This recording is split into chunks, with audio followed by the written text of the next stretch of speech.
Assalamualaikum warahmatullahi wabarakatuh. Pada video kali ini kita akan membahas materi terkait dengan gerak rotasi dan momentum angular. Jadi khusus untuk bab ini kita akan membahas seputar tentang dinamika rotasi dari gerak partikel ya. Kalau yang sebelumnya kan kita masih membahas seputar untuk dinamika gerak yang lintasannya berupa lintasan garis lurus atau lintasan parabola ya. Nah, jadi kita akan fokuskan di gerak rotasinya. Oke, terkait dengan kinematika rotasi ada beberapa besaran yang berkaitan dengan gerak rotasinya, yaitu salah satunya adalah kecepatan angular atau kecepatan sudut. Jadi ketika suatu benda atau objek ini berputar terhadap poros tertentu ya, maka setiap titik pada benda tegar yang berputar ini, yang pada sumbu tetap ini ya, sumbu tetapnya, dia akan bergerak dalam lingkaran yang pusatnya berada pada sumbu, yaitu yang di sebelah sini pusatnya yang berada pada sumbu, dengan jari-jarinya adalah jarak radial dari sumbu rotasi ke titik tersebut. Jadi jari-jarinya inilah adalah jarak radial dari sumbu rotasi ke titik partikelnya ya. Nah, ketika piringan ini berputar melalui sudut d theta, maka partikel akan bergerak melalui busur melingkar dengan panjang terarahnya adalah DSI, yaitu yang ini ya. Kenapa disebutnya panjang terarah? Karena arah pergerakan DSI ini itu tergantung dari arah perputaran d theta ya, makanya dia akan terarah terhadap d theta-nya. Kalau d theta-nya di sini adalah bergeraknya berlawanan jarum jam, maka DSI pun akan mengikuti bergerak berlawanan jarum jam ya. Dimana hubungan antara DSI dan d theta ini adalah DSI sama dengan RI dikalikan d theta. Ini untuk satu partikel titik di dalam piringan ya. Jadi misalkan I untuk partikel pertama berarti DS1 sama dengan R1 dikalikan d theta. Artinya berarti jarak radial untuk partikel 1 berapa dikali dengan perpindahan sudutnya kayak gitu ya. Oke. Di mana d theta ini diukur dalam radian satuannya, dan jika berlawanan arah jarum jam itu kita tetapkan sebagai arah positif, maka semua besaran yang dalam gambar di samping ini akan bernilai positif juga. Karena di sini kita lihat arah perpindahan dari d theta, DSI ini kan semuanya berputarnya searah jarum jam ya. Maka karena tadi kita sudah tetapkan arah positifnya berlawanan jarum jam, maka besaran ini semuanya akan bernilai positif ya. Begitupun sebaliknya. Kalau kita sudah tetapkan arah positifnya ke berlawanan jarum jam, maka ketika si bendanya berputar searah jarum jam, maka nanti besarannya negatif semua. Nah, maka akan lebih mudah ya, penentuan arah positif itu ditentukan berdasarkan dari arah perputaran bendanya. Kalau memang perputaran bendanya itu berlawanan jarum jam, maka lebih baik itulah arah positifnya, yaitu berlawanan jarum jam. Kalau misalkan arah perputaran bendanya itu searah jarum jam, maka itulah arah positifnya ya. Jadi prinsip penentuan arah positif juga sama kayak di gerak liniernya, yaitu arah percepatan benda itulah yang menjadi arah positifnya ya, kayak gitu. Oke. Terkait dengan konversi satuannya, untuk satu revolusi atau satu putaran penuh di sini itu ukurannya sama dengan 2pi radian ya. Dan sama dengan total sudutnya, yaitu satu putaran jelas 360 derajat ya. Oke. Kemudian terkait dengan sudut theta I panjang terarah DSI, jadi yang ini theta I dan panjang terarah DSI, kemudian jarak RI ya.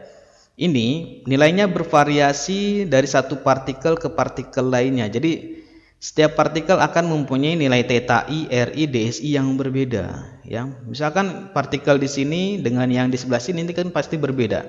Sudutnya beda, jari-jarinya juga beda ya. Dan DSI-nya pun nanti akan berbeda ya, kayak gitu. Nah, maka untuk rasio dari DSI per RI yang disebut dengan perpindahan sudut d theta yang tadi ya, kita lihat rumus yang tadi, yang ini d theta sama dengan DSI per RI ya. Nah, untuk rasio ini dia ternyata sama untuk semua partikel piringan. Jadi mau partikelnya di posisi manapun, nilai perbandingan antara DSI dengan RI-nya ya, ini panjang busur dibagi dengan arah radialnya ya, yang kita sebut dengan perpindahan sudut d theta, itu akan sama untuk semua partikel di piringan manapun ya, kayak gitu. Jadi nilai d theta-nya itu akan selalu sama untuk semua partikel, di mana d theta inilah yang nilainya adalah DSI per RI ya. Nah, laju perubahan sudut terhadap waktu adalah sama untuk semua partikel piringan, karena memang tadi perpindahan sudutnya itu nilainya sama untuk semua partikel ya. Maka laju perubahan sudutnya pun terhadap waktu juga akan sama untuk semua partikel. Nah, besaran inilah yang disebut dengan namanya kecepatan sudut atau omega ya dari piringannya. Kecepatan sudut sesaat omega adalah perpindahan sudut dengan interval waktu yang singkat dibagi waktu ya. Jadi dalam interval waktu singkat per satuan waktu, yaitu omega sesaatnya adalah d theta per dt. Jadi dalam hal ini kalau kita sudah diketahui fungsi tetanya dalam waktu, maka untuk mencari kecepatan sesaat kita tinggal turunkan tetanya terhadap t ya, maka nanti diperoleh omeganya, di mana omega ini juga bisa juga berupa fungsi dari waktu ya. Di situ kita tinggal substitusikan waktunya berapa, maka nanti akan ketemu kecepatan sudut sesaatnya ya. Nah, untuk satuan SI dari omega, karena omega itu rumusannya ini d theta per dt, theta adalah satuannya tadi radian dan t adalah sekon, maka omega jelas satuan SI-nya adalah radian per sekon ya. Satuan lain dari radian per sekon kadang ditulis juga revolusi per menit atau satuan RPM ya, revolution per menit gitu. Dimana untuk merubah ke radian kayak tadi aja, satu revolusi atau satu putaran penuh nilainya adalah 2pi radian ya. Kemudian tinggal 1 menit dirubah ke dalam detik, 1 menit sama aja dengan 60 detik ya. Maka nanti yang bagian satuan revolusi per menit ini kita bisa rubah menjadi 2pi radian per 60 sekon ya. Kayak gitu, oke. Nah, kemudian terkait dengan percepatan sudut.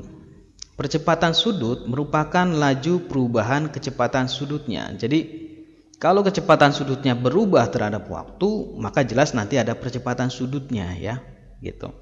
Jika laju rotasi benda yang berputar meningkat, kelajuannya meningkat, maka kecepatan sudut pun akan meningkat. Dan vektor percepatan sudut rata-ratanya yang dirumuskan ini juga akan selalu searah dengan delta omega-nya. Karena tadi dia masalahnya kelajuannya meningkat, kelajuan berputarnya meningkat, kecepatan sudut meningkat, otomatis arah vektor percepatan sudut rata-rata juga searah dengan delta omega ya. Jadi kalau delta omeganya ini positif, jelas positif ya, karena W2 min W1 udah pasti W2-nya akan, omega 2-nya akan lebih besar dari omega 1 ya, dibagi dengan T2 min T1. Maka delta omega nanti akan bernilai positif, otomatis alfa pun akan positif, dan dia artinya searah dengan omeganya ya, kayak gitu. Tapi jika kecepatan rotasinya berkurang, maka delta omega dan alfa ini akan berlawanan arah dengan omeganya, kecepatannya, arah kecepatan sudutnya. Jadi kalau misalkan dia kecepatannya berkurang, berarti omega 2 sama omega 1 lebih kecil ya. Maka otomatis nanti omega 2 min omega 1 ini akan nilainya negatif nih, delta omeganya. Karena delta omeganya negatif, maka otomatis nanti alfa pun akan bernilai negatif. Dan artinya dia tanda minus tadi itu menunjukkan berlawanan arah dengan arah kecepatan sudutnya ya. Yang kita sebut yang namanya kan perlambatan. Dalam hal ini berarti perlambatan sudut ya, bisa dibilang seperti itulah analoginya, oke? Kemudian laju perubahan kecepatan sudut sesaatnya itu disebut dengan percepatan sudut dari alfa, yaitu alfa sama dengan d omega per dt atau d kuadrat theta per dt kuadrat. Dan satuan SI dari alfa yaitu adalah radian per sekon kuadrat ya. Kita lihat aja di sini d kuadrat theta per dt kuadrat ya. Atau gampangnya dari sini nih, d omega per dt biar lebih jelas. D omega, omega radian per sekon, T itu satuannya sekon, berarti omega radian per sekon dibagi sekon, maka dapat radian per sekon kuadrat ya. Nah, jadi prinsipnya alfa akan positif atau percepatan akan positif jika omeganya meningkat, dan percepatan sudut akan negatif jika omeganya berkurang ya. Oke. Nah, terkait dengan perpindahan sudut theta, kecepatan sudut omega, dan percepatan sudut alfa ya, kita bisa analogikan dengan perpindahan linear X, kecepatan linear Vx, dan percepatan linear Ax untuk yang gerak satu dimensi ya. Jadi rumusannya ada kesamaan bentuk di sini. Jadi kalau jika percepatan sudut alfa ini konstan ya, artinya berarti sama aja kayak Ax-nya konstan ya, percepatan linear konstan. Maka kita dapat mengintegralkan langsung dari rumus d omega tadi ya, d omega sama dengan alfa dt.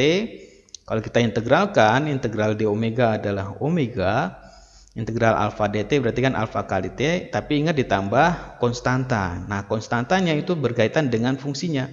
Karena ini berfungsinya sebagai omega, maka konstantanya pun adalah omega 0 ya, kecepatan sudut awal gitu. Nah, dari sini kita bisa peroleh rumusan yang lain, yaitu di mana kita bisa hubungkan dari d theta ya. D theta sama dengan omega dikalikan dengan dt, dengan omeganya sudah diperoleh yang ini ya. Omega 0 ditambah alfa kali t dt.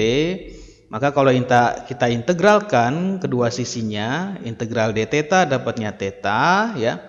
Integral omega 0 ditambah alfa t, ini jadi omega 0 kali t, ditambah yang ini jadinya setengah alfa t kuadrat ya. Dan selalu ditambah konstanta. Tapi konstantanya berkaitan dengan fungsi yang di sini. Karena ini adalah fungsinya theta ya, maka konstantanya ditambahkan dengan theta 0. Nah, ini kan persamaannya mirip-mirip untuk yang gerak linearnya ya, dimana yang ini V sama dengan V0 ditambah AT ya kan. Yang ini X sama dengan X0 ditambah V0 kali T plus setengah T kuadrat. Jadi analogi ya rumusannya. Nah, dari dua rumusan yang ini, kalau kita hilangkan T-nya, artinya kita substitusikan T-nya dari sini ke persamaan kedua, katakan aja, disederhanakan, maka nanti diperoleh rumusan yang lain, di mana omega kuadrat sama dengan omega 0 kuadrat ditambah 2 alfa theta minus theta 0. Nah, ini pun juga lagi-lagi kan sama ya, yaitu yang linearnya V kuadrat sama dengan V0 kuadrat ditambah 2AS ya, atau 2A delta X gitu. Ini kan sama aja kan delta theta ya, kayak gitu. Oke, selain besaran-besaran ini ada besaran tangensialnya, di mana kecepatan tangensial itu dihubungkannya menjadi RI dikalikan omega. Kalau yang percepatan tangensial RI dikalikan alfa. Kecepatan tangensial sama percepatan tangensial ini dia menuju kepada arah gerak linearnya ya. Atau kalau di gerak melingkarnya itu dia ini tepat di tepian piringannya kalau untuk piringan yang berputar ya. Jadi V tangensial ini adalah untuk yang arah singgungan dari piringan tadi ya, kecepatannya, dimana dikalikan R dengan omega. Kalau alfa, kalau AT tangensialnya R dikalikan alfa ya. Selain ada kecepatan di tepian piringan, ada juga percepatan yang arahnya ke pusat putarannya, sumbunya, yaitu kita menyebutnya dengan percepatan sentripetal ya.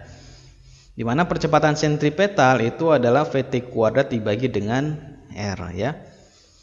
Dengan Vt-nya kita substitusikan ini, maka diperoleh Ri dikalikan omega kuadrat per R. Nah, ini nilai dari percepatan sentripetal kalau dikaitkan dengan gerak rotasi. Oke, kayak gitu. Kemudian terkait dengan energi kinetiknya. Energi kinetik benda tegar yang berputar pada sumbu tetap adalah jumlah energi kinetik masing-masing partikel yang secara kolektif membentuk benda tersebut. Jadi kita bisa bayangkan si benda tegar yang berputar itu total energi kinetiknya adalah sama dengan jumlah energi kinetik dari masing-masing partikel penyusunnya ya. Jadi kalau kita jumlahkan energi kinetik dari total partikel penyusunnya, itu kita bisa peroleh energi kinetik dari sistem benda tegarnya ya. Nah, maka Kalau kita rumuskan di sini untuk energi kinetik partikel ke I ya, untuk yang bagian kecil dari benda tegarnya ya, dengan masanya adalah MI, yaitu nilainya adalah K sama dengan setengah MI VI kuadrat ya. Jadi mirip dengan rumusan jadi sesuai dengan rumusan yang gerak linier ya, di mana K sama dengan setengah MI VI kuadrat. Kita tinggal rubah bentuk yang kecepatan linear ini dengan kecepatan rotasinya ya, yaitu VI sama dengan RI dikalikan omega. Kemudian kita jumlahkan untuk keseluruhan partikel untuk kita peroleh energi rotasi untuk sistemnya ya. Jadi kita sumasi di sini dari rumus setengah MI VI kuadrat dengan VI-nya diganti menjadi RI omega kuadrat ya, maka dapat ini dikuadratin. Kemudian karena omeganya nggak bergantung dari I, bisa kita keluarkan dari sumasi. Jadi kita bisa pisahkan bagian di sini sigma I MI RI kuadrat. Nah, untuk bentuk yang ini kita definisikan sebagai momen inersia bendanya, I-nya ya, momen inersia atau I benda terhadap sumbu rotasi. Jadi yang sigma I MI RI kuadrat ini adalah total momen inersia dari bendanya ya, atau momen inersia sistemnya. Maka dengan demikian energi kinetik rotasi itu menjadi nilainya setengah I omega kuadrat ya. Karena ini nilainya sama dengan I ya. Jadi setengah I omega kuadrat. Oke. Kayak gitu. Kemudian terkait dengan momen inersia. Momen inersia di sekitar sumbu itu merupakan ukuran resistansi. Jadi mirip kalau di gerak linier itu terkait dengan massa ya. Massa juga termasuk ukuran resistansi. Hanya bedanya momen inersia ini ukuran resistansi dari inersia benda untuk berubah dalam gerak rotasinya. Jadi terkait dengan gerak rotasinya. Apakah dia mudah untuk diputar atau dia lebih sulit diputar ya. Gitu. Jadi kalau massa kemarin kan sifat ukuran resistansi juga, tapi terkait dengan perubahan kecepatan dari benda yang bergerak lurus ya, kayak gitu. Nah, tetapi tidak seperti massa suatu benda, di mana jelas massa itu merupakan sifat dari benda itu sendiri atau sifat intrinsiknya, bawaannya ya. Sedangkan momen inersia ini bergantung dari letak sumbu serta distribusi massa dari benda tersebutnya. Jadi dia bergantung dari posisi letak sumbu putarnya, kemudian dari distribusi massa partikel benda tersebut ya, kayak gitu. Untuk sistem yang terdiri dari partikel diskrit, artinya banyak partikel lah ya yang bisa kita hitung, maka kita dapat menghitung momen inersia di sekitar sumbu secara langsung dari persamaan yang ini. Ini kalau kita mempunyai sistem yang terdiri dari banyak partikel. Jadi masih bisa kita hitung entah itu 10 partikel atau 5 partikel ya. Maka momen inersianya kita tinggal jumlahkan seperti ini. Sedangkan untuk sistem yang mempunyai distribusi massa yang kontinu, kita bisa membayangkan benda tersebut terdiri dari elemen massa kontinum yang sangat kecil. Jadi anggap kayak semacam ada kumpulan partikel di situ yang sangat banyak ya. Dan bisa dibilang tak berhingga banyaknya. Sehingga lambang sumasi yang ini akan berubah menjadi integral ya. Integral R kuadrat dan M di sini bukan massa partikel lagi, tapi berkaitan dengan kerapatan massa dari partikel terhadap benda tegarnya ya, yaitu dm-nya di sini. Oke. Nah, nanti sesuai dengan rumusan inilah kita bisa menghitung nilai-nilai momen inersia dari berbagai macam bentuk benda ya. Biasanya sih untuk yang sederhana itu kalau punya tingkat kesimetrian yang bagus ya, kita bisa menghitung dengan mudah lah, dengan lancar ya untuk mencari momen inersianya. Nah, di sini ada beberapa bentuk momen inersia dari bermacam-macam benda, mulai dari silinder, kulit silinder ya, kemudian silinder pejal atau batang di sini ya, batang bukan silinder lah, ini batang ini. Kemudian ada bola kulit bola, ini untuk yang silinder pejal ya, ini untuk yang bola pejal di sini. Kalian bisa tinggal cek aja nilai momen inersianya nih masing-masing seperti ini. Dari mana ini dapatnya? Prosesnya agak panjang. Yang pasti dari awal rumusan yang di sini ya, I sama dengan integral R kuadrat dm. Tapi saya di sini nggak perlu menurunkan semua juga ya. Yang terpenting ini adalah nilai momen inersia dari berbagai macam bentuk bendanya ya, bentuk benda, dan tergantung dari sumbu rotasinya. Jadi meskipun bendanya sama, kalau sumbu rotasinya berbeda, nilainya beda nih. Misalkan kayak kulit tabung nih atau kulit silinder. Ini sumbu rotasinya di pusat sumbu silinder ya, momen inersianya ini. Tapi kalau sumbu putarnya ada di sini tegak lurus dari sumbu silindernya, maka beda lagi dia momen inersianya. Seperti itu ya. Oke. Nah, ini sisanya lanjutannya masih sama. Ini untuk yang silinder. Tapi di sini ada ketebalannya ya, berbeda dengan yang sebelumnya. Ini kan dia kita anggap ketebalannya tipis lah, kayak gitu ya. Jadi kayak kulit doang. Tapi ini untuk ada yang ketebalan ya. Yang ini juga sama, hanya bedanya dia pakai sumbunya yang tegak lurus dengan sumbu silindernya ya. Dan ada juga bentuk balok gitu. Oke. Kita lanjutkan saja. Kemudian terkait dengan hukum kedua Newton untuk gerak rotasinya. Kayak gambar di sini gampangnya ya. Jadi anggaplah kita punya sebuah partikel bermassa M yang ini menempel pada salah satu ujung batang kaku tak bermassa dengan panjang R, yaitu ini ya, ini batang kakunya dengan panjangnya R. Anggap dia masanya kita bisa abaikan. Nah, batang bebas berputar pada sumbu tetap yang tegak lurus terhadap batang dan melewati ujung batang di A. Jadi ini sumbu putarnya ya, sumbu putarnya di sini, dan batang ini dia bebas berputar dia terhadap sumbu putar yang di situ. Oke. Nah, sehingga si partikel ini geraknya dibatasi untuk bergerak dalam membentuk suatu lingkaran dengan jari-jarinya R ya, kayak gitu. Jadi kalau misalkan kita beri massa ini sebuah gaya F ini ya, maka nanti dia akan berputar nih. Anggaplah gaya F ini dia membentuk sudut pi di sini ya terhadap arah sumbu ya, arah sumbu di sini. Nah, karena si F-nya ini membentuk sudut, maka untuk menerapkan hukum Newton kedua kita ambil arah komponen tangensialnya. Karena ingat komponen tangensial itu berkaitan dengan arah pergerakan linier tepatnya sih ya. Makanya di sini kita ambil arah tangensialnya. Nah, untuk ambil komponen tangensial dan kita kaitkan dengan hukum kedua Newtonnya, maka di sini kan F tangensialnya sama dengan M dikalikan percepatan tangensial ya. Karena ini gaya tangensial arahnya ke sini, dan di gaya di sini kan ada arah percepatan tangensial. Makanya gaya tangensial dikaitkan dengan percepatan tangensialnya M dikalikan AT. Nilai Ft-nya sendiri adalah F dikalikan sin pi ya, dimana pi itu sudut yang dari sumbu terhadap arah gayanya ya.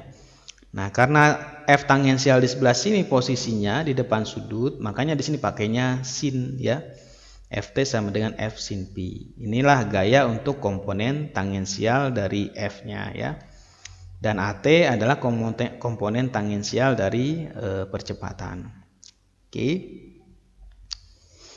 Nah, jika kedua sisi itu kita kalikan dengan R, maka diperoleh persamaannya ini nih. R Ft sama dengan Mr kuadrat dikalikan alfa. Kita lihat ya. Jadi ini kalau kita kalikan dengan R Ft sama dengan M dikalikan AT dikalikan R ya.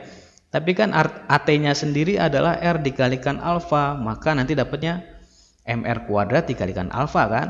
Kayak gitu. Nah, terusnya ada bentuk perkalian antara R dengan Ft. Jadi jarak radial R dengan gaya tangensialnya ya, ini jarak radial R dengan gaya tangensialnya ya. Nah, ini kita sebut sebagai besaran torsi namanya. Jadi torsi di sini itu rumusannya adalah lengan. Jadi R ini kita sebutnya sebagai lengan dikalikan dengan gayanya ya. Dan gaya dengan lengannya dia saling tegak lurus nih. Ini F tangensial arahnya ke sini ya. Sedangkan lengannya itu yang ini, yang jari-jarinya ini kan dia bentuknya kan tegak lurus. Oke. Jadi kita punya definisi torsi itu nilainya adalah gaya dikalikan lengan tegak lurusnya terhadap gaya ya. Oke. Maka sehingga dari rumusan ini yang RFT kita ganti menjadi tau ya. Tau sama dengan Mr kuadrat dikalikan alfa.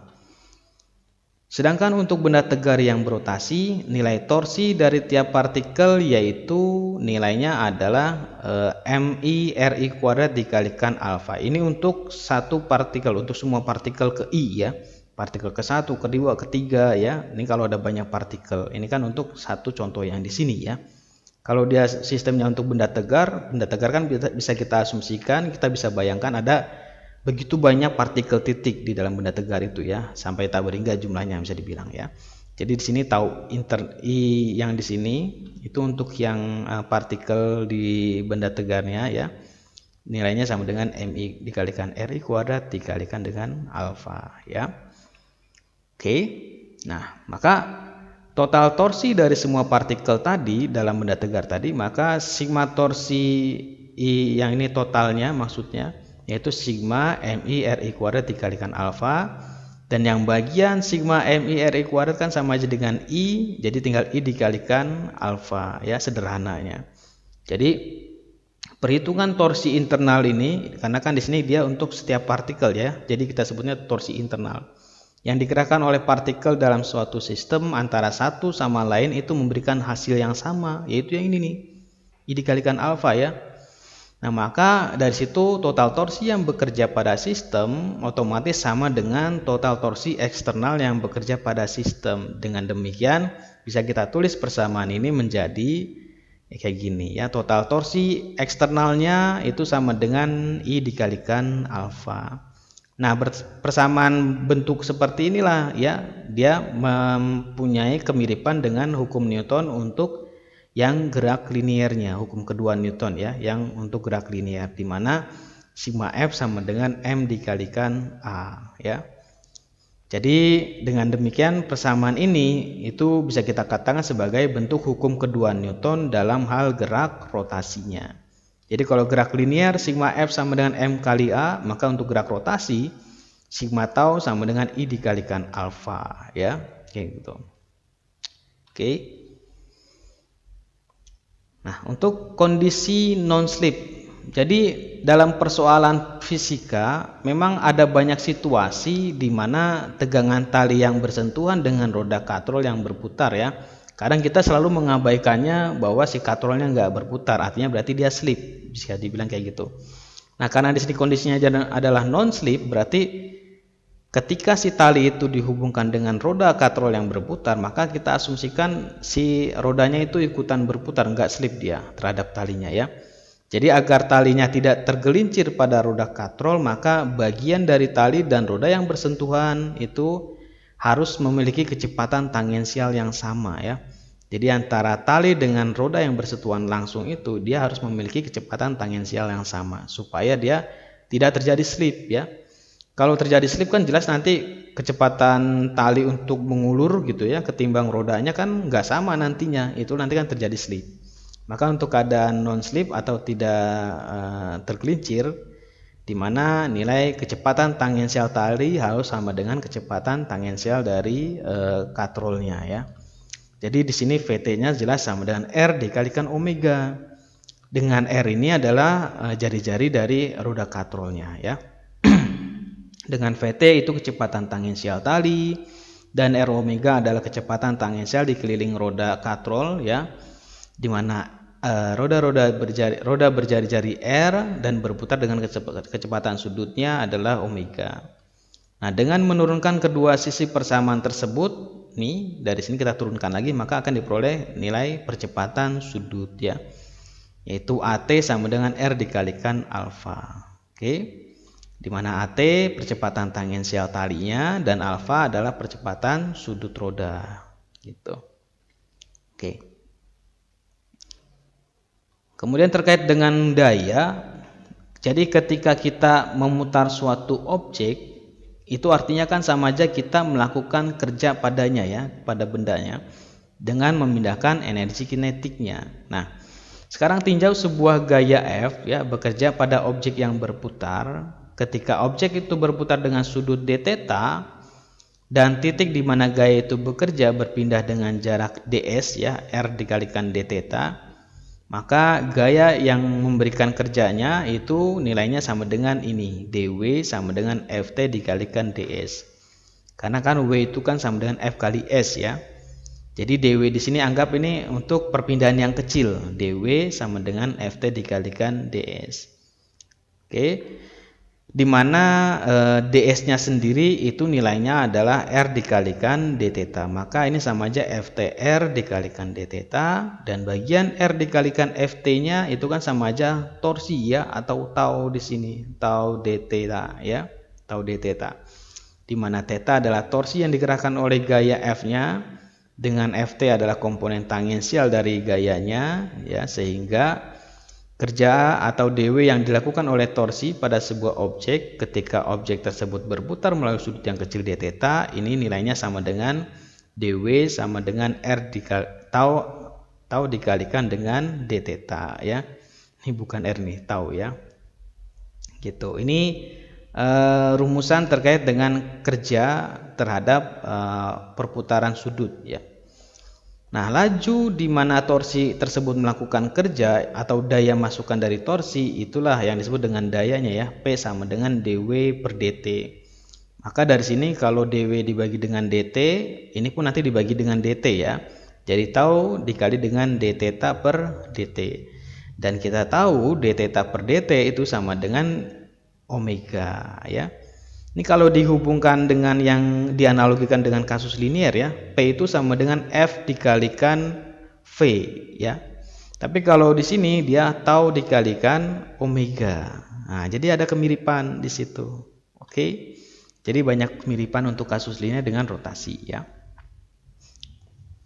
Kemudian untuk yang objek menggelinding atau rolling object. Untuk objek atau benda yang menggelinding berbeda dengan kasus yang berputar ya. Kalau yang berputar kan dia titik putarnya terhadap titik pusat dari sumbu putarnya tadi kan. Nah, berbeda untuk yang kasus menggelinding nih. Contohnya kayak ada gambar di sini suatu kumparan magnet ini ya. Di mana di kumparan ini ada titik-titik putih besi di sini ya yang menempel di sini. Dan dia menggelinding tanpa tergelincir ke bawah. Jadi ini dimiringin penggarisnya ya, dimiringin sehingga si kumparan menggelinding.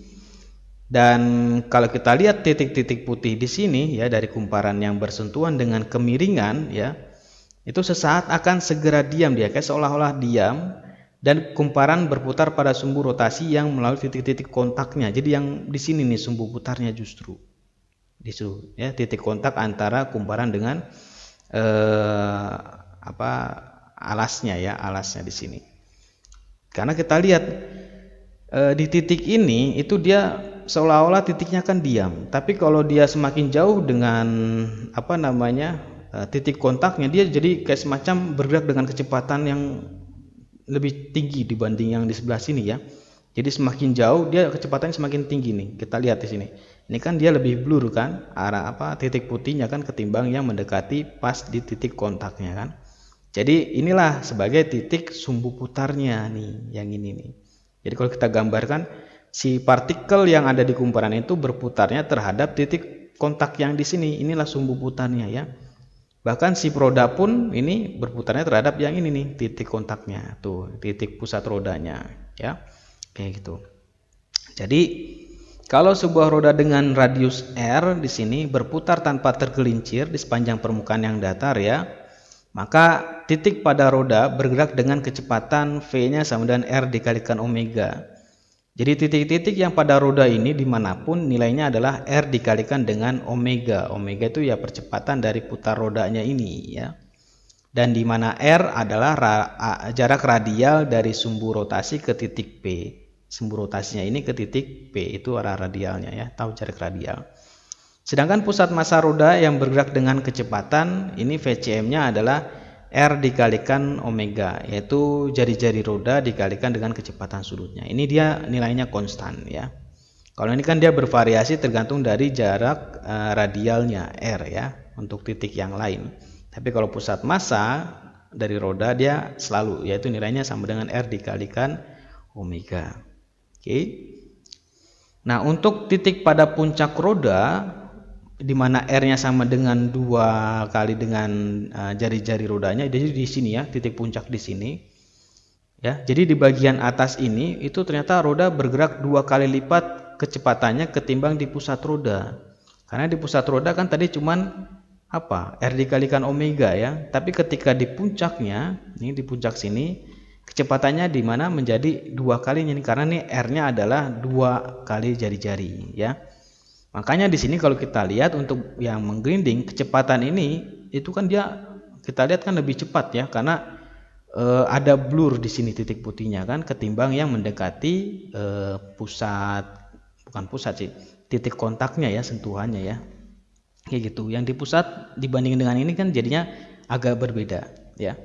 Jadi yang di puncak dia kecepatannya 2 kali dibandingkan dengan yang di pusat kumparan atau rodanya ya.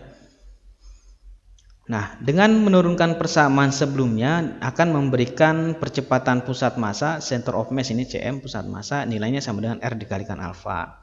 Kalau ini kecepatan pergerakan dari pusat massa roda ya R dikalikan omega. Kalau yang ini percepatan untuk pusat massa rodanya R dikalikan alfa ya.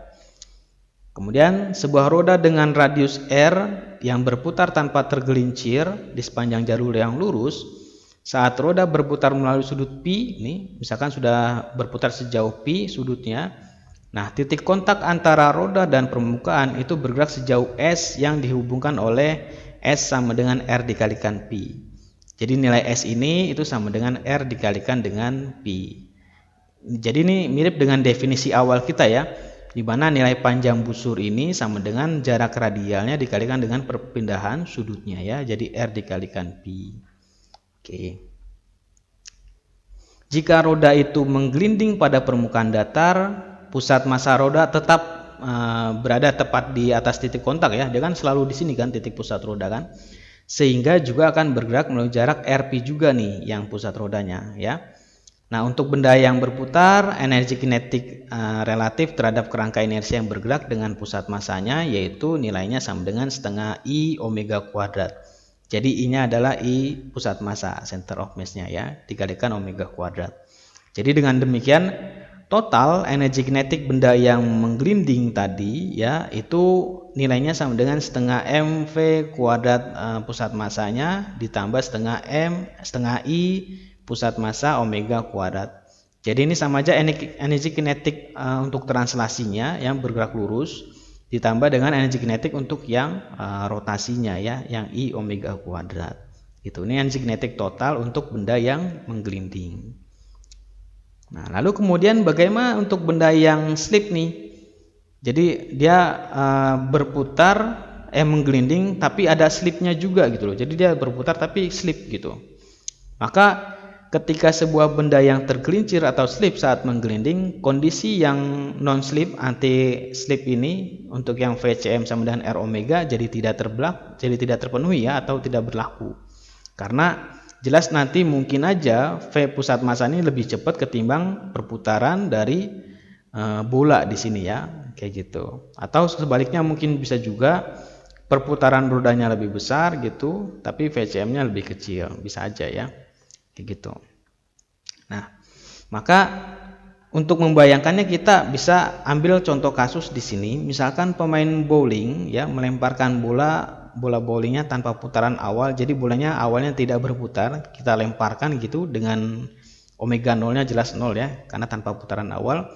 Nah, saat bola itu meluncur di sepanjang jalur bowlingnya, nilai VCM-nya itu pasti lebih besar dari R omega. Jadi dia pasti akan bergerak lurus lebih cepat ketimbang berputarnya ya, gitu.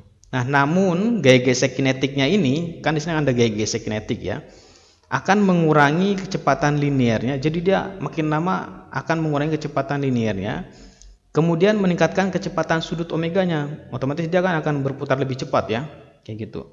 Sehingga kondisi non slipnya ini yang VCM sama dengan R omega dia akan tercapai. Jadi awalnya memang mungkin dia akan slip, kemudian pada saat tertentu di mana nilai kecepatan pusat massanya itu sama dengan kecepatan dari rotasinya ya, maka dia akan menggelinding tanpa slip. Jadi awalnya dia slip sambil berputar, kemudian saat di mana dia akan berada keadaan untuk menggelinding tanpa slipnya ya. Jadi setelah itu bola akan menggelinding tanpa tergelincir. Jadi prosesnya seperti itu. Tapi yang terpenting untuk gerak yang menggelinding tapi dia slip, hubungan VCM sama R omega jelas V pusat masanya akan lebih besar dari R omega. Tapi ada saat dimana dia akan mencapai kesetimbangan istilahnya ya, sehingga kecepatan pusat masanya ini akan sama dengan kecepatan rodanya. Artinya dia sudah mulai menggelinding tanpa slip ya, seperti itu. Oke. Kemudian untuk torsi dan momentum sudut. Nah, untuk membayangkannya, misalkan saya beri gambar di samping ya, ini gambar di sini. Ini menunjukkan sebuah partikel bermassa m yang bergerak dengan kecepatan v. V-nya itu arahnya ke sini, anggap aja ya. Dan posisi relatifnya itu r, yang ini posisi relatif terhadap pusat koordinatnya, terhadap titik asal O. Nah, momentum linear partikelnya berarti m dikalikan v ya, karena kecepatannya kan v. Sedangkan untuk momentum sudut L-nya dari partikel relatif terhadap titik asal O di sini ya, itu didefinisikan sebagai perkalian vektor dari R dengan P-nya. Jadi momentum sudutnya itu L sama dengan R dikroskan dengan P. Jadi vektor posisi R-nya ini dikroskan dengan P. Artinya vektor posisi R kita putar terhadap P. Ini kan arah vektor R kan ke sini ya, ini ke sini. Diputar terhadap arah P ke sini, maka arah perputarannya itulah yang menunjukkan arah momentum sudutnya yang ini ya. Gitu. Kalau pakai aturan tangan kanan nanti akan terlihat di sini arah vektor R ke sini, P-nya ke sini, karena R cross P berarti vektor R diputar ke arah P ke sini, maka nanti dapat arah perputarannya itu yang ke arah sini ya. Nah, inilah nilai momentum sudutnya L kayak gitu. Nah, dengan R dan P yang tegak lurus terhadap L, jadi asumsikan R sama P-nya tegak lurus, serta memberikan nilai L-nya menjadi R cross P sama dengan MVR dikalikan sin P. Jadi kita ambil komponen tegak lurusnya nih, R cross P-nya ya. Jadi untuk komponen tegak lurusnya, biar paling gampang sih ya, ini kan dia MV arahnya ke sini. Tegak lurusnya berarti yang sebelah sini ya. Ini kan tegak lurusnya terhadap R-nya kan. Karena posisinya di depan sudut P, maka dia menjadi MV dikalikan sin P ya. Kayak gitu. Atau kita bisa pakai definisi dari perkalian cross-nya. Kan kalau yang di awal-awal A cross B itu kan sama dengan apa? Vektor A, panjang vektor A dikalikan panjang vektor B dikalikan sin ya. Nah, ini juga sama nih. R sama P-nya dikalikan, R-nya ini P-nya adalah M kali V dan sudutnya adalah sin P ya, kayak gitu. Jadi sama seperti torsi, momentum sudut didefinisikan relatif terhadap suatu titik dalam ruang ya. Dalam hal ini momentum angularnya didefinisikan terhadap titik asalnya. Jadi ada acuan rotasinya ya, kayak gitu. Oke. Nah, dalam bentuk yang lain, misalkan gambar di samping ini nih ya, sama juga menunjukkan sebuah partikel bermassa m terpasang pada piringan, anggap aja ini piringan berbentuk melingkar ya. Dengan masanya kita bisa abaikan, yang bergerak dalam lingkaran pada bidang XY. Jadi si masanya ini bergerak melingkar pada bidang XY dengan pusatnya di titik asal. Nah, anggap piringan berputar pada sumbu Z, jadi perputarannya berlawanan jarum jam sehingga dia pada sumbu Z berputarnya dengan kecepatan sudutnya itu omega ya. Kecepatan V partikel dan kecepatan sudutnya dihubungkan dengan yang tadi V sama dengan R dikalikan omega. Maka momentum sudut partikel relatif terhadap pusat piringan ya, yang tadinya R dikroskan dengan P-nya adalah M kalikan V ya. R cross M kali V, maka di sini jadinya MVR dikalikan dengan sin sudutnya, sinus sudutnya. Di sini sinus sudut antara V dengan R nih. V dengan R kita lihat di sini sekarang keadaannya dia saling tegak lurus ya. V-nya ke arah tangensialnya nih, kalau dibayangkan ya. Ini dia R-nya ke arah sini, ini kan saling tegak lurus, maka sudutnya 90. Sin 90 nilainya 1, maka bersisa tinggal RMV. Di sini ada arah vektornya itu arah Z ya, K sama dengan V-nya diganti dengan R omega, maka nanti jadinya MR kuadrat dikalikan omega ya pada arah K atau arah Z. Dan dari sini omega sama K-nya itu bisa kita sebut sebagai arah kecepatan sudut omeganya, yaitu ke arah atas Z ya. Kayak gitu. Ini arah kecepatan sudutnya. Oke. Itu karena MR kuadrat adalah momen inersia untuk suatu partikel terhadap sumbu Z, maka kita peroleh L-nya itu menjadi MR kuadrat dikalikan omega ya, dan MR kuadratnya itu adalah tadi I, momen inersia, jadi L sama dengan I dikalikan omega. Nah, ini bentuk lainnya ya. Kalau dia bentuknya piringan maka atau benda tegar, maka L-nya itu momentum sudutnya adalah I dikalikan omega. Kalau dia berupa partikel titik, kita bisa pakai yang R cross P atau R cross M kali V ya. Kayak gitu. Oke, terakhir untuk yang hukum kekekalan momentum sudutnya. Jadi ketika total torsi eksternal yang bekerja pada sistem di sekitar beberapa titik tetap bernilai 0. Jadi bisa kita bayangkan kayak misalkan untuk kasus gerak lurus ya. Itu kan kalau total gaya yang diberikan sama dengan 0, mau dari arah kiri kanan dikasih gayanya atas bawah gitu ya. Kalau dia torsinya total gayanya 0. Nah, sama juga untuk yang ini. Kalau dikasih torsi dari arah manapun terhadap titik tetap manapun, kalau dia bernilai 0, maka kita peroleh di sini total torsinya ya itu akan bernilai 0 untuk dl per dt-nya sama dengan 0. Jadi torsi itu sama dengan bentuk lainnya adalah dl per dt. Karena L tadi kan definisinya apa L? L adalah ini ya, I dikalikan omega kan. Kalau ini diturunkan terhadap waktu, jadinya nanti kan I dikalikan alfa gitu. Maka bentuk torsi bisa dikaitkan dengan dl per dt ya. Karena total torsinya ini sama dengan 0 dan turunan sebuah fungsi yang nilainya 0, jelas fungsinya harus konstan kan. Jadi dengan kata lain momentum angular sistem itu nilainya sama dengan konstan atau kekal. Jadi persamaan inilah merupakan bentuk dari hukum kekekalan momentum angularnya atau momentum sudut ya. Nah, pernyataannya jika total torsi eksternal yang bekerja pada sistem di sekitar suatu titik adalah 0, maka momentum sudut total sistem di sekitar titik tersebut akan tetap atau konstan ya. Ini bentuk hukum kekekalan momentum angular. Nah, hukum ini itu analogi rotasi dari hukum kekekalan momentum linier ya. Jika suatu sistem tirosasi sehingga tidak ada gaya eksternal ataupun torsi yang bekerja padanya, maka ada 3 kuantitas yang kekal di sini, yaitu ada energi, momentum linier, dan momentum sudut ya.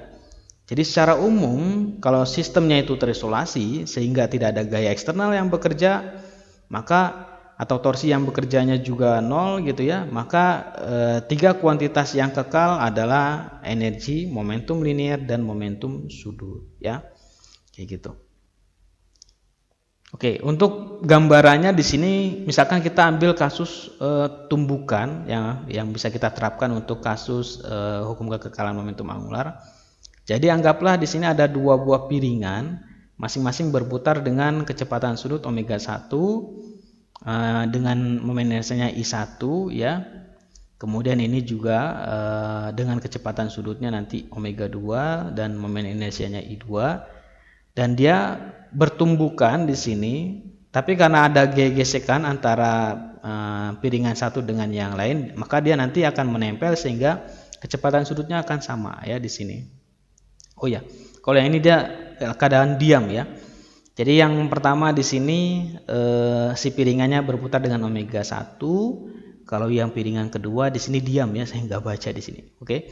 Jadi ketika si piringan ini bergerak ke bawah dan menimpa di sini, karena dia ada gesekan antara piringan satu dengan yang lain, maka si yang piringan kedua akan berputar bersamaan dengan piringan pertama, yaitu dengan kecepatannya omega f ya. Nah, dalam tumbukan 2 piringan yang gambar di sini itu kalau kita hitung ternyata ada energi mekanik yang hilang. Kenapa ada energi mekanik yang hilang?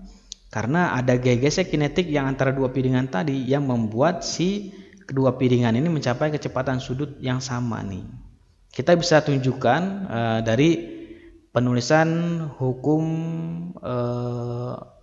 energi kinetiknya ya, terkait dengan bentuk momentum sudutnya. Jadi kalau sebuah benda yang berputar dengan kecepatan sudut omega ya, maka mempunyai energi kinetiknya adalah kan bentuknya ini, K sama dengan setengah I omega kuadrat. Atau kalau kita rubah bentuknya di sini bisa menjadi I omega kuadrat yang dibagi dengan 2I ya. Nah, kenapa dibikin kayak gini? Supaya I omega kan sama aja dengan apa? L kan, momentum angularnya. Oke, ini diganti L, maka K-nya sama dengan L kuadrat per 2I. Nah, inilah hubungan antara energi kinetik rotasi dengan momentum sudutnya ya, momentum sudut rotasinya. Nah, hasil ini itu analogi dengan gerak linearnya yang K sama dengan P kuadrat per 2M. Jadi P momentum linear, kalau L ini momentum angular, momentum sudutnya ya. M itu untuk sifat intrinsik dari ukuran resistansi untuk gerak linear. Kalau ini untuk yang ukuran resistansi terhadap gerak rotasi, inersia ya, kayak gitu. Nah, dengan definisi itu maka energi kinetik awal sistem jadinya K inisial sama dengan LI inisial kuadrat per 2I1 ya. Karena yang berputar di sini hanya si partikel pertama nih ya, makanya di sini K inisial sama dengan momentum angular inisial kuadrat dibagi dengan 2I1. Sedangkan energi kinetik akhir sistemnya itu K final itu sama dengan momentum sudut finalnya LF kuadrat dibagi dengan 2I1 tambah I2. Karena di sini keadaan akhirnya si partikel itu sama-sama bergerak ya. Jadi ada nilai momen inersia masing-masing I1 sama I2. Dan momentum sudut LF sama LI-nya itu sama. Kenapa? Karena di keadaan akhirnya mereka ini saling menempel ya. Jadi otomatis nilai momentum sudutnya dia akan sama ya. Jadi LF sama dengan LI. Nah, maka kalau ini kita samakan atau kita bagi ya antara KF dengan KI, nanti yang bagian LF sama LI bisa coret, hasilnya nanti seperti ini. KF per KI sama dengan I1 per I1 tambah I2. Dimana kalau ini kita hitung hasilnya ternyata kurang dari 1 ya. Kalau misalkan I2 nya nggak ada aja, ini kan I1 per I1 kan 1 ya. Kalau ini 1 nilainya berarti kan energi kinetik akhir sama dengan energi kinetik awal kan gitu. Itu kan berarti kan kekal. Kalau dalam hal ini kan berarti karena dia kurang dari 1, jelas dong energi kinetik akhir dengan awal nggak sama kan ya. Jadi interaksi piringan ini bisa kita analogikan dengan tumbukan tidak elastik sempurna satu dimensi dari dua objek yang bertumbukan ya. Dimana objek yang kedua biasanya kan diam. Sama kayak ini nih, objek yang kedua piringannya diam kan. Kayak gitu. Jadi ini kasus tumbukan tidak elastik untuk yang gerak melingkarnya ya, atau gerak rotasinya ya. Kayak gitu. Oke, biar jelasnya kita langsung ke contoh. Untuk contoh yang pertama misalkan ini gambarnya langsung aja. Nah, jadi kasusnya yang bola bowling tadi. Jadi misalkan ada sebuah bola bowling dengan massa M dan jari-jarinya R ya, dilepaskan atau dilempar ke lantai permukaan datar gitu. Sehingga ketika dilepaskan dia bergerak horizontal dengan kecepatan V0 yang ini 5 meter per second, ini kecepatan awalnya, dan dia tidak berotasi awalnya. Jadi memang pasti ada slip dulu ya. Jadi ada kondisi non slip di situ, kondisi slip maksudnya. Kemudian koefisien gesek kinetik antara bola dengan lantai itu 0,08. Jadi ada G gesek di sini ya, yang nanti di sini membuat si bola bowlingnya berputar ya.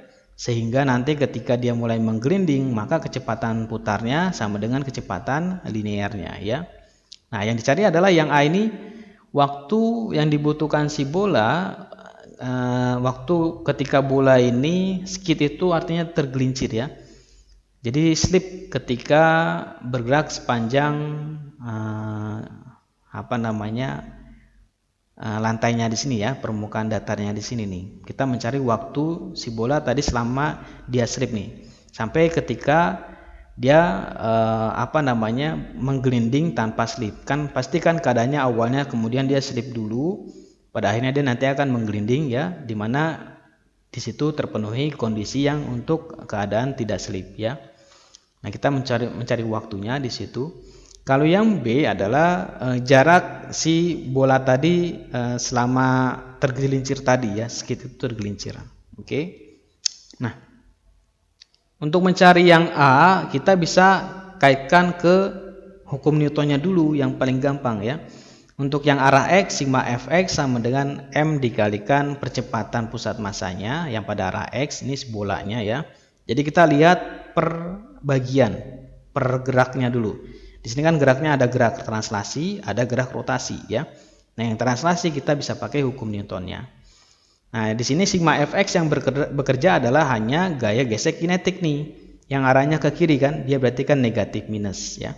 Karena kan bolanya anggap bergerak ke kanan. Jadi minus Fk sama dengan M A center of mass untuk yang arah X. Kemudian untuk yang sigma Fy berarti M dikalikan percepatan pada arah Y, jelas percepatan pada arah Y 0 dan gaya yang bekerja pada arah Y hanya ada gaya normal ya. Jadi gaya normal sama dengan nilainya mg. Nah, dari dua persamaan itu kita kaitkan ke gaya gesek kinetiknya, yaitu mu k dikalikan Fn. Mu k Fn-nya adalah mg. Jadi mu k dikalikan mg. Dari sini kita tinggal substitusikan ke sini ya, maka nanti dapat persamaan yang ini ya. Jadi min Fk-nya diganti mu k mg sama dengan m dikalikan dengan percepatan pusat masanya ya. Dari sini kita bisa peroleh nilai percepatan pusat masanya, yaitu minus mu k dikalikan g. Ini percepatan untuk gerak linearnya ya. Kemudian untuk rotasinya, oh ya lupa, kita kaitkan dengan V pusat massa. Karena kan ada hubungan antara kecepatan pusat massa dengan percepatan sudut ya. Jadi kita kaitkan dengan kecepatan pusat massa. Karena di sini ada percepatan, kita bisa pakai rumusan V sama dengan V0 ditambah AT ya. Dan percepatan pusat masanya kan nilainya ini, minus mu k dikalikan g. Jadi V0 minus mu k dikalikan gt. Ini V untuk kecepatan pusat massa. Sekarang untuk dikaitkan gerak rotasi, di mana sigma tau sama dengan I dikalikan alfa. Taunya itu nilainya sama dengan mu k dikali mgr. Karena yang memberikan torsi di sini hanya gaya gesek ya. Gaya gesek kan nilainya yaitu mu k dikalikan mg. Dan lengannya karena dia menggelinding ya di sini, maka pusat rotasinya di sini ya. Jadi di sini kalikan dengan R, mu k mgr. Yang lainnya kayak Fn, gaya berat itu kan dia pas di pusat rotasi, jadi nilainya sama dengan 0. Maka diperoleh I untuk apa di sini dia bentuknya bola pejal ya, anggaplah bola pejal. Dan dia berotasinya terhadap ini nih, karena dia diputarnya di sini ya. Jadi terhadap tepian, bukan pas di pusat sini. Karena terhadap tepian, maka nilainya adalah 2/5 mr kuadrat dikalikan alfa. Nanti kalian bisa cek di sini ya, I-nya. I-nya adalah 2/5 mr kuadrat dikalikan alfa. Dari situ kita bisa peroleh nilai percepatan sudutnya. Alfanya sama dengan 5/2 mu k dikalikan g per r ya. Dari alfa maka nanti kita bisa peroleh omega. Jadi prinsipnya sama, pakai rumusannya mirip-mirip. Omega sama dengan omega 0 ditambah alfa t. Karena omega 0-nya adalah 0 ya, karena dia awalnya nggak berputar ya. Nggak berputar, jadi omega 0-nya 0. Tinggal alfa dikalikan t, alfanya ini dikalikan t. Omeganya ketemu, maka tinggal dihubungkan ke gerak linearnya yang tadi VCM, V pusat massa sama dengan R dikalikan omega ya. Maka dari situ yang V pusat massanya kan bentuknya ini, rumusnya omeganya adalah ini ya. Nah, nanti dapat bentuk seperti ini kan. Kita tinggal sederhanakan maka akan diperoleh T-nya. Oke. Jadi T-nya di sini adalah 2V0/7 mu k G ya. Tinggal substitusikan nilainya, V0-nya 5, mu k-nya 0,08, G-nya 9,81. Jadi waktunya di sini adalah 1,8 sekon ya. Kayak gitu. Oke. Jadi T di sini waktunya berbarengan antara dia bergerak dengan linear tapi juga ada bergerak rotasi. Tapi rotasi itu terpenuhi untuk yang awal sampai yang tadinya tidak slip sampai ke keadaan dimana dia menggelinding tanpa slip ya, kayak gitu. Oke, untuk contoh yang B-nya belum. Untuk distance atau jaraknya gampang ya. Untuk yang B kita tinggal pakai delta X aja, pakai rumus yang gerak lurus beraturannya. GLBB ya maksudnya, gerak lurus berubah beraturan, yaitu delta X sama dengan V0 kali T ditambah setengah AT kuadrat. T-nya tadi yang sudah kita peroleh ya. Karena di sini A-nya dimasukkan, yang ini minus mu K dikalikan G, T-nya yang ini ya, jadi dikuadratin. Kalau kalian sederhanakan ini, nanti bentuknya dapat seperti ini ya, 12/49 V0 kuadrat per mu K dikalikan G. Kita tinggal substitusikan nilainya. Gitu, oke. V0-nya 5 ya, mu K-nya 0,08, G-nya 9,81. Jadi nanti dapat jaraknya sekitar 7,8 meter. Ini besar jarak yang ditempuh oleh bola selama dia slip sekaligus dia berputar sebenarnya. Slip juga sekaligus berputar. Oke. Nah, contoh yang kedua, nah yang ini kasusnya. Jadi kasusnya di sini ada sebuah bola dengan masanya 0,2 kilo bergerak tanpa ada gesekan ya dari permukaan horizontal. Mungkin maksudnya permukaan horizontal di sini yang dihubungkan dengan sebuah karet, dia dihubungkan dengan karet ya. Dimana terhadap titik tetapnya yang di sini titik P. Nah, si karetnya ini memberikan gaya yang besarnya adalah F sama dengan BX. Jadi ini kayak semacam pegas aja nih. Karena kan gaya pegas kan KX ya, jadi mirip gitu. Jadi anggap aja kayak pegas dia, karena kan dia lentur nanti. Nah, ketika dia bergerak ke bawah, dia akan memanjang sehingga lintasnya kayak membentuk parabola nih. Jadi nggak melingkar ya, karena dia kan diikat dengan karet. Jadi dia akan membentuk kayak gerak parabola, bukan gerak parabola, maksudnya lintasannya menyerupai parabola ya. Kan dia memanjang. Di sini dia memanjang, balik lagi nanti dia dengan keadaan yang awal di A ya, kayak gitu. Nah, ketika si titik A ini dilepaskan, dari titik A dilepaskan bendanya, dia mempunyai kecepatan V-nya itu 4 meter per sekon, kecepatannya ke bawah 4 meter per sekon ya. Dengan jarak AP-nya itu 0,6 meter dan BP-nya diketahui 1 meter ya. Ini juga PC-nya jelas 0,6 meter ya. Yang A di sini tentukanlah kecepatan massa, kecepatan bola pada titik B-nya. Jadi kita mencari kecepatan di titik B. Kalau yang B tentukanlah nilai konstanta B yang di sini ya, kayak gitu. Jadi kalau kita bayangkan dia nih kita lepas, ternyata kecepatannya itu nilainya adalah 4 meter per sekon ya, gitu. Kemudian dia sampai di titik B, nilai kecepatannya berapa kita cari ya. Kemudian balik lagi ke posisi yang sama dengan A, yaitu di titik C ya, dengan jaraknya sama 0,6 meter. Nah, untuk langkah mencarinya kita bisa bayangkan kayak gini. Pertama, karena gaya yang dikerahkan oleh tali karet, ini tali karet ya, sejajar dengan vektor posisi dari massa titik. Kalau ini kita anggap sebagai pusat koordinat, ini kan berarti vektor posisinya kan ke sini ya. Dan gayanya pun arahnya sama ya, pada arah posisi juga kan gitu. Karena dia sejajar, udah pasti dia nggak akan memberikan torsi ke bolanya tuh ya. Jadi kita bisa bilang torsi eksternal yang bekerja padanya itu bernilai 0. Nah, karena torsinya 0, maka kita dapat menggunakan hukum kekekalan momentum angular untuk menentukan kelajuan bola pada titik B sama C ini. Ya, karena kan tadi yang A disuruh mencari kelajuan bola pada titik B sama C. Kemudian kita gunakan kekekalan energi mekaniknya untuk menentukan nilai B-nya ya. Nah, dari situ kan dengan menghubungkan energi kinetik dan potensial elastik pada titik A sama B. Ya. Kayak gitu. Oke. Jadi untuk yang langkah pertama kita bisa terapkan hukum kekekalan momentum sudut pada titik A sama B dan C, di mana di titik A momentumnya sama dengan B sama dengan C ya, yaitu L sama dengan M dikalikan V, P dikalikan R maksudnya. P-nya sendiri adalah M dikali V, terusnya dikroskan dengan R. Tapi kenapa langsung begini MVR ya?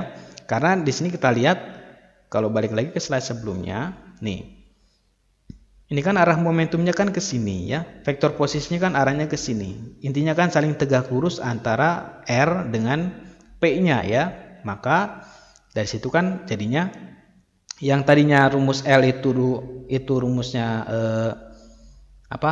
P cross R ya, R cross P, maka jadinya tinggal R dikalikan MV, di mana sinnya itu kan sinnya jadi 90, sin 90 kan 1. Jadi MVARA sama dengan MVBRB sama dengan MVCRC. Oke. Nah, dari situ kita bisa peroleh hubungan A dengan B dulu misalkan untuk mencari kecepatan pada titik B ya.